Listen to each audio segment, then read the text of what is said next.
Assalamualaikum warahmatullahi wabarakatuh. Alhamdulillah, kita dapat bertemu dan berjumpa kembali bersama Abu Kurdi di dalam pembelajaran jarak jauh pendidikan agama Islam. Anak-anakku yang soleh dan yang soleha, mari kita berdoa memohon kehadirat Allah Subhanahu wa Ta'ala. Semoga kita diberikan ilmu yang bermanfaat, yang membawa kebaikan buat kita. Bismillahirrahmanirrahim. Raditu billahi rabba wa bil islami dina wa bi Muhammadin nabiyya wa rasula. Rabbi zidni ilma warzuqni fahma. Amin ya rabbal alamin. Semoga kita semua diberikan apa yang kita harapkan dan dimudahkan di dalam belajar. Adapun materi pembelajaran kita kali ini, pendidikan agama Islam dan budi pekerti kelas 4. Pelajaran ke-9, mari melaksanakan sholat. Adapun subtema materi kali ini, makna bacaan sholat. Dan tujuan pembelajaran materi kali ini adalah sebagai berikut. Yang pertama, memahami keutamaan sholat dan makna ibadah sholat. Adapun yang kedua, memberikan contoh-contoh makna ibadah sholat. Dan yang ketiga, menunjukkan perilaku yang mencerminkan pemahaman ibadah sholat. Adapun yang keempat, menceritakan pengalaman sholat di rumah dan di masjid. Demikianlah tujuan pembelajaran materi kita kali ini. Semoga kita dapat memahaminya. Anak-anakku yang soleh dan yang soleha, subtema materi pembelajaran kita kali ini adalah tentang makna bacaan sholat. Tetapi kita lebih dulu harus mengerti dan memahami apa itu sholat. Sholat adalah segala perkataan dan segala perbuatan yang diawali takbir dan diakhiri salam. Tolong diingat, kalau sholat secara bahasa memang artinya doa, tetapi secara istilah sholat adalah segala perkataan, yaitu banyak aneka ragam perkataan yang terdapat di dalam sholat. Tentunya harus kita hafalkan bacaan tersebut, dan juga aneka ragam perbuatan yang terdapat di dalam sholat, baik saat kita berdiri maupun duduk. Anak-anakku yang soleh dan yang soleha, bahwa sholat itu diawali dengan takbir, yaitu pembacaan lafaz Allahu Akbar. Lafaz tersebut dibaca ketika saat kita berdiri dan mengangkat kedua tangan. Dan juga sholat itu diakhiri dengan pengucapan salam, yaitu lafaz Assalamualaikum warahmatullah. Di saat kita duduk tasyahud akhir, menengokkan kepala kita ke kanan. Anak-anakku yang soleh dan yang soleha, sholat adalah ibadah cara menghadap Allah Subhanahu wa Ta'ala secara langsung. Ketika kita menghadap, itulah kita membaca aneka ragam bacaan sholat. Lalu tanyakan kepada diri kita, sudahkah kita bisa membaca dan menghafal bacaan sholat tersebut? Mari kita perhatikan subtema materi kali ini, yaitu tentang makna bacaan sholat. Tentunya harus dengan teliti dan harus memahami betul, dan harus rajin-rajin belajar agar bacaan sholat kita bisa hafal. Karena sholat adalah ibadah yang sangat penting dan ibadah yang pertama kali ditanyakan oleh Allah Subhanahu wa Ta'ala. Tolong diingat dan dicatat, sholat adalah bagian dari rukun Islam yang kedua, dan sholat juga merupakan adalah tiangnya agama. Dan tolong diingat dan dicatat, barang siapa yang mendirikan sholat, berarti orang tersebut telah mendirikan agamanya. Dan tolong diingat, dan barang siapa yang meninggalkan sholat, secara tidak langsung orang tersebut meninggalkan agamanya. Naudzubillah summa naudzubillah. Mari kita perhatikan bacaan sholat satu demi satu, agar kita dapat hafal dan memahaminya bacaan tersebut. Anak-anakku yang soleh dan yang soleha, bahwa sholat itu dilakukan harus berdiri, dan berdiri tegak itu dilakukan bagi seseorang yang mampu. Berdiri dalam sholat adalah sesuatu hal yang wajib bagi orang tersebut apabila mampu untuk melakukannya, yaitu berdiri tegak menghadap ke kiblat. Pandangan matanya ditujukan kepada tempat kepala ketika sujud. Bagi orang yang sakit dan tidak bisa berdiri sama sekali, diperbolehkan sholat itu untuk duduk atau berbaring. Ketika berdiri tegak, kita membaca niat sholat secara lisan. Tolong diingat, bacaan niat sholat itu adalah sunnah, harus dilafazkan. Adapun niatnya, yaitu tempatnya ada di dalam hati. Tolong diperhatikan baik-baik agar kita lebih mengerti dan lebih memahami. Anak-anakku yang soleh dan yang soleha, adapun bacaan lafaz niat sholat adalah sebagai berikut. Yang pertama, lafaz niat sholat zuhur. Usolli fardhu zuhri arba'a raka'atin mustaqbilal kiblati adaan ma'muman lillahi ta'ala. Nah, bacaan ini bila kita menjadi seorang makmum.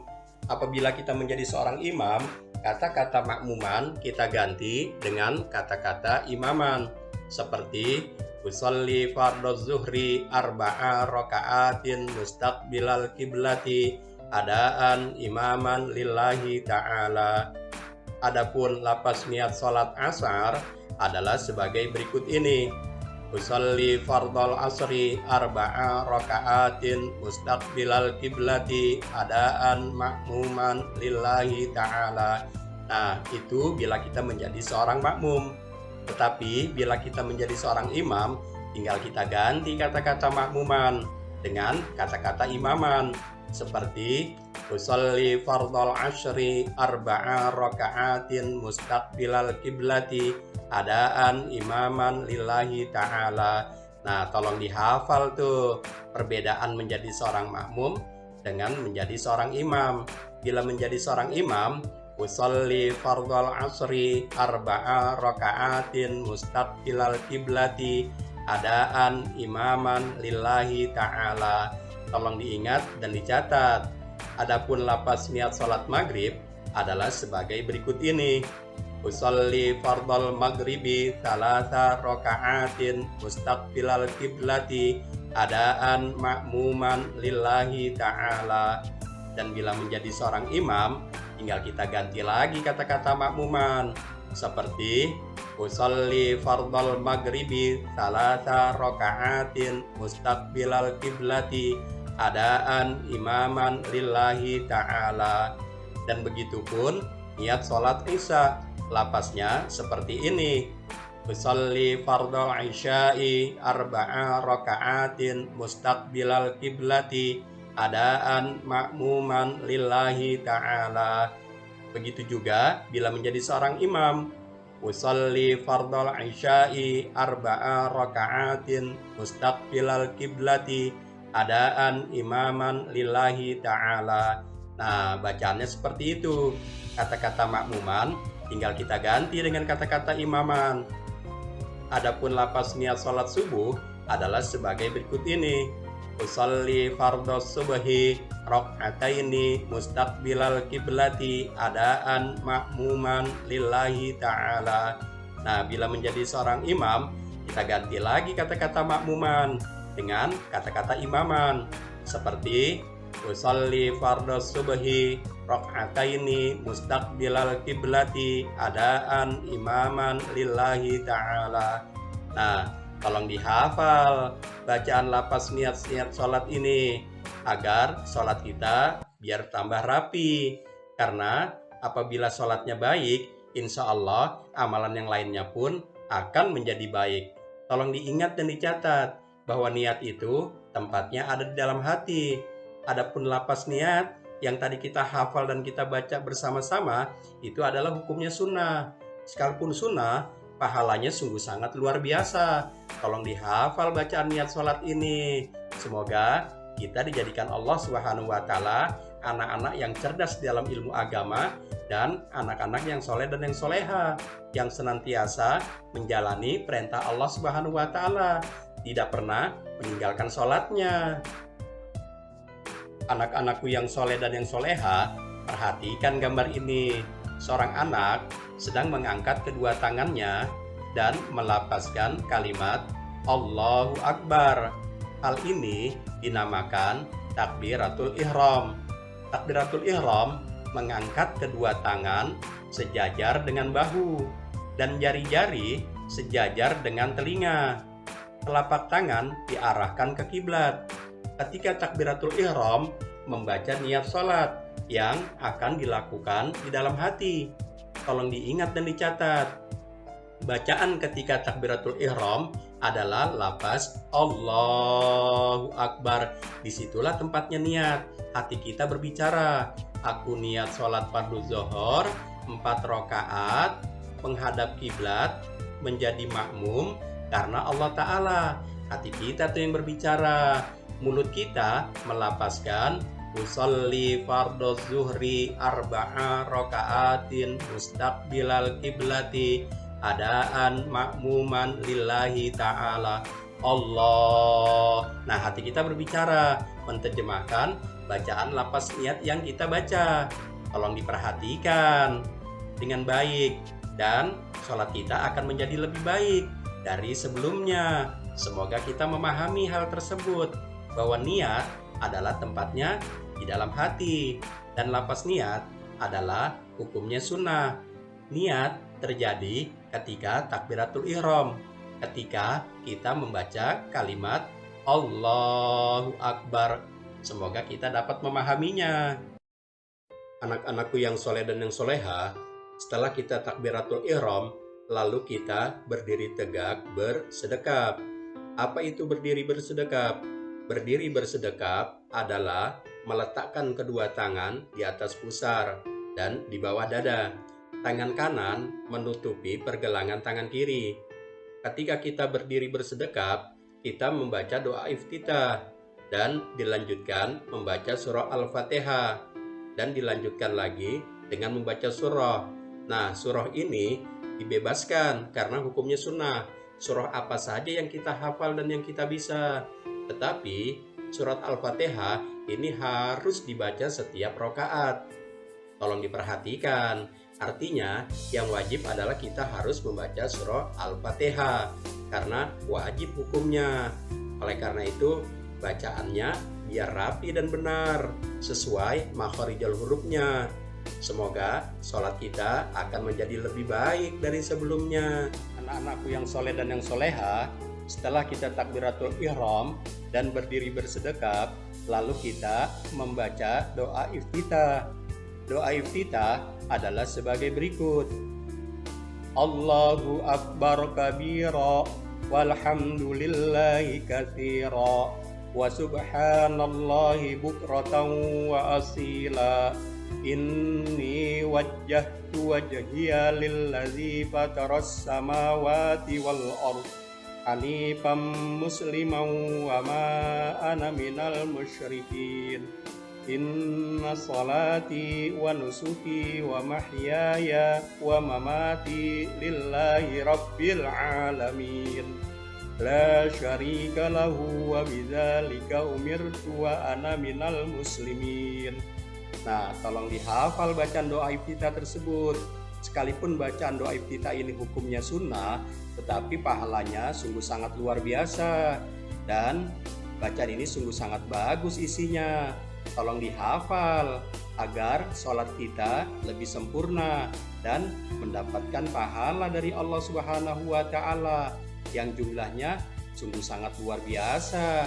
Kita tidak dapat menghitung-hitungnya. Tolong dihafal bacaan doa iftitah ini. Anak-anakku yang soleh dan yang soleha, setelah kita membaca doa iftitah, lalu kita membaca surah Al-Fatihah. Dan membaca surah Al-Fatihah ini hukumnya wajib di dalam setiap rakaat sholat.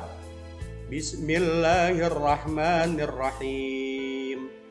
Alhamdulillahi rabbil alamin. Ar-Rahmanir-Rahim. Malik yaumiddin. Iyyaka na'budu wa iyyaka nasta'in. Ihdinas siratal mustaqim. Siratal ladzina an'amta 'alaihim ghairil maghdubi 'alaihim waladdallin. Amin. Nah, tolong diperhatikan baca surah Al-Fatihah ini biar panjang pendeknya biar benar, dan khususnya makharijul hurufnya biar pas. Karena baca Fatihah ini apabila salah, salah pula sholatnya. Nah, bacaan yang wajib ini harus lebih diutamakan karena ini termasuk rukun qauli. Anak-anakku yang soleh dan yang soleha, setelah kita membaca suratul Fatihah, lalu kita membaca surah yang lainnya. Nah, hukumnya membaca surah yang lainnya ini bebas. Surah apa saja yang kita bisa dan yang kita hafal. Karena hukumnya sunnah. Berbeda dengan membaca suratul Fatihah. Kalau membaca suratul Fatihah itu hukumnya wajib. Nah, ketika kita membaca surah selesai, lalu kita ingin melaksanakan ruku. Nah, di dalam melaksanakan ruku, terlebih dahulu sebelum kita menundukkan badan, kita disunahkan mengangkat kedua tangan. Nah, tolong diperhatikan gambar ini. Mengangkat kedua tangan, hukumnya pun adalah sunnah. Dan mengangkat kedua tangan itu ada 4 tempat. Yang pertama, ketika kita melakukan takbiratul ihram. Dan yang kedua, ketika kita ingin melaksanakan ruku. Kita disunahkan, dianjurkan untuk mengangkat kedua tangan untuk ruku. Nah, adapun ruku adalah membukukan badan, tangan memegang lutut, pandangan mata ke tempat sujud. Ketika kita ruku, kita dianjurkan dan disunahkan membaca bacaan ruku. Bacaan ruku adalah sebagai berikut. Subhana rabbiyal azimi wa bihamdi. Nah, bacaan subhana rabbiyal azimi wa bihamdi dibaca 3 kali di saat kita ruku. Nah, tolong diperhatikan di saat kita ruku. Yang terpenting adalah tumakninah. Apa tuh tumakninah? Adalah diam sejenak seluruh anggota. Jangan goyang-goyang badan kita di saat kita lagi ruku. Membaca doa subhana rabbiyal azimi wa bihamdi. Anak-anakku yang soleh dan yang soleha, setelah kita melakukan ruku, lalu kita bangun dari ruku. Dan disunahkan, dianjurkan kita mengangkat kedua tangan. Dan mengangkat kedua tangan ini, tolong diingat, adalah hukumnya sunnah. Dan ada 4 tempat. Yang pertama, ketika kita ingin melakukan takbiratul ihram. Dan yang kedua, ketika kita ingin melakukan ruku. Dan yang ketiga, sunnah mengangkat kedua tangan ketika kita bangun dari ruku dan melakukan i'tidal. Anak-anakku yang soleh dan yang soleha, i'tidal, bangun dari ruku, berdiri tegak, tangan diletakkan di samping. Ketika kita i'tidal, kita disunahkan membaca doa berikut ini.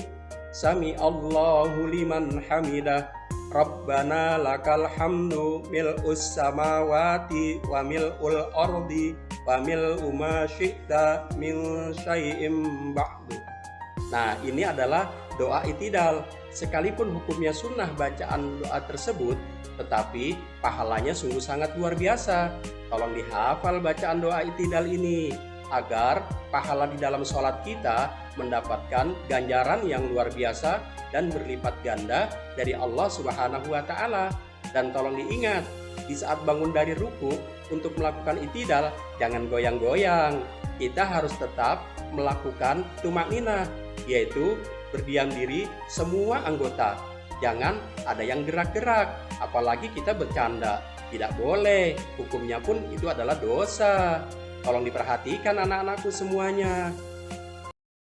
Anak-anakku yang soleh dan yang soleha, setelah kita melakukan i'tidal, lalu kita melakukan sujud.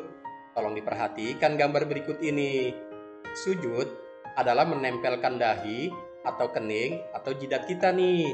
Kita tempelkan hidung, kedua telapak tangan, lutut, dan jari kaki menyentuh lantai.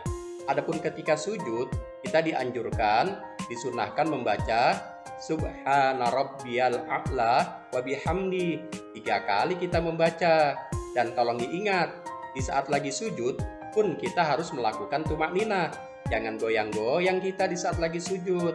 Dan membacanya pun harus dengan hikmah agar sholat kita lebih berfaedah dan mendapatkan ganjaran pahala yang berlipat ganda dari Allah Subhanahu wa Ta'ala, sehingga kita mendapatkan keridhoannya. Karena di saat sujud itulah ibadah yang sangat paling dicintai oleh Allah Subhanahu wa Ta'ala. Pala kita yang paling mulia harus kita tundukkan di atas bumi, bahwa mengakui bahwa diri kita ini rendah. Nggak boleh kita sombong kepada sesama. bahwa yang maha besar adalah Allah Subhanahu wa Ta'ala. Kita tanamkan rasa cinta kita kepada Allah Subhanahu wa Ta'ala sebagai penghambaan diri kita kepada Allah Subhanahu wa Ta'ala. Nah, minta doa di saat lagi sujud agar kita dijadikan orang yang istiqomah, yang senantiasa menjalani perintahnya. Anak-anakku yang soleh dan yang soleha, setelah kita melakukan sujud, lalu kita melakukan duduk iftirosh atau duduk di antara dua sujud. Perhatikan gambar berikut ini. Duduk di antara dua sujud atau duduk iftirosh adalah duduk di atas telapak kaki kiri. Telapak jari kaki kanan masih menyentuh lantai dan telapak tangan diletakkan di atas paha.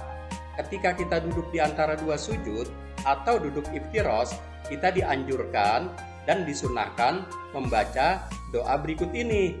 Rabbighfirli warhamni wajburni warfa'ni warzuqni wahdini wa'afini wa'fu anni. Nah, doa duduk iftirosh ini atau doa duduk di antara dua sujud kalian harus hafal karena isinya sungguh sangat luar biasa. Kita memohon ampun, minta kasih sayang Allah, dan minta ditutupi aneka ragam kesalahan, dan minta diangkat oleh Allah, dan dimudahkan rezeki, dan minta hidayah, serta minta sehat walafiat dari Allah Subhanahu wa Ta'ala. Nah, semoga apa yang kita minta di saat duduk iftirosh atau duduk di antara dua sujud, doa yang kita kumandangkan, doa yang kita baca, semoga diberikan oleh Allah Subhanahu wa Ta'ala. Amin ya rabbal alamin, yaitu Rabbil firli warhamni wajburni warfa'ni warzuqni wahdini wa'afini wa'fu anni. Nah, tolong diingat, dihafal baik-baik agar lancar, dan juga di saat lagi duduk iftirosh kita harus tumakninah, jangan goyang-goyang karena nanti bisa membatalkan sholat kita, apalagi kita bercanda, bisa menambah dosa, bukan pahala yang kita dapat. Anak-anakku yang soleh dan yang soleha, ketika kita bangun dari sujud yang kedua dan di dalam rakaat yang kedua, lalu kita melakukan duduk tasyahud awal. Nah, di dalam duduk tasyahud awal, duduknya sama seperti duduk iftirosh atau duduk di antara dua sujud. Ketika kita duduk tasyahud awal, lalu kita membaca doa tasyahud. At-tahiyyatul mubarakatus salawatut tayyibatu lillah. Assalamu alaika ayyuhan nabiyyu wa rahmatullahi wa barakatuh. Assalamu alaina wa ala ibadillahis salihin. Ashhadu an la ilaha illallah wa ashhadu anna Muhammadar Rasulullah. Allahumma salli ala Sayyidina Muhammad wa ala ali Sayyidina Muhammad. Nah, anak-anakku yang soleh dan yang soleha, di dalam membaca doa tasyahud, di dalam membaca sholawat, boleh kita menggunakan kata-kata Sayyidina ataupun tidak menggunakan kata-kata Sayyidina, seperti Allahumma salli ala Muhammad wa ala ali Muhammad. Boleh juga, dan juga boleh seperti ini, Allahumma salli ala Sayyidina Muhammad wa ala ali Sayyidina Muhammad. Nah, keduanya adalah betul. Jangan kita saling main salah menyalahkan antara bacaan yang satu dengan bacaan yang lainnya.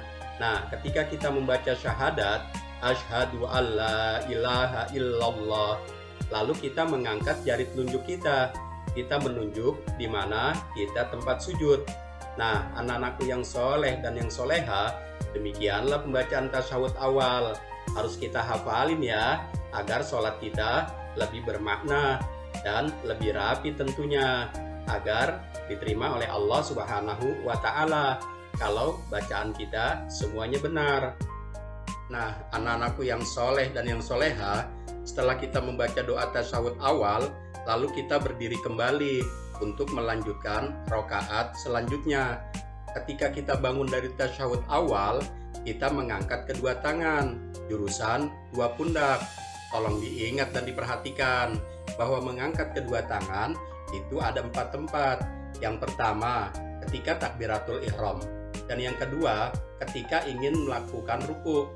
Dan yang ketiga, ketika kita bangun dari ruku.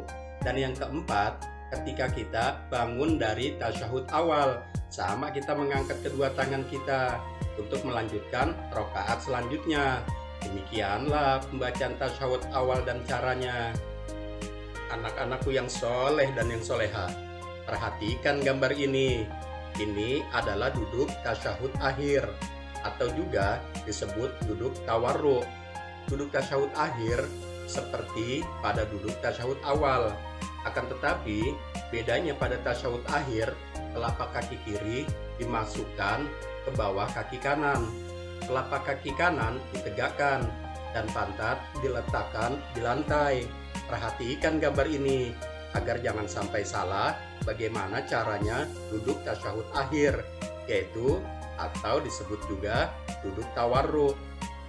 Anak-anakku yang soleh dan yang soleha, ketika kita melakukan duduk tasyahud akhir atau duduk tawarruk, kita membaca bacaan yang sama seperti bacaan tasyahud awal. Akan tetapi bacaannya ditambah.